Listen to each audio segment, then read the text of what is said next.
মাহফিল নাম দিয়া শুধুমাত্র মঞ্চটারে দুনিয়ার মঞ্চ বানাইছে, নাটক বানাইছে, নাটকের মঞ্চ বানাইছে, দুনিয়ার স্বার্থের মঞ্চ বানাইছে, ওয়াজ মাহফিল সৌন্দর্যকে বিনষ্ট করে দিতেছে। উইটাই কেমনে আইছে কেমনে গেছে, এমুক গেছে এমুক আইছে, দুনিয়ার কিয়ামতের আলামত। বিষ্ণু বললেন খায়রুকুম মান তাআল্লামাল কুরআন ওয়া আল্লামা, তোমাদের মধ্য থেকে ওই ব্যক্তি আল্লাহর কাছে সবচাইতে বেশি সেরা যে নিজে কোরআন শিখে অন্যরে শিখায়া দেয়।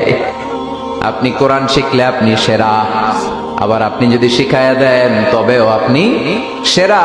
এজন্য কোরআন শিখানোর চেয়ে শ্রেষ্ঠ কাজ হয় না। আপনি যদি কাউরে শুধু সূরা ফাতিহাটা শিখান, কোন সূরা, ওই লোক যতবার জীবনে সূরা ফাতিহা পড়বে তার একটা পার্সেন্টেজ সওয়াব আমলনামায় আপনার আছে না নাই?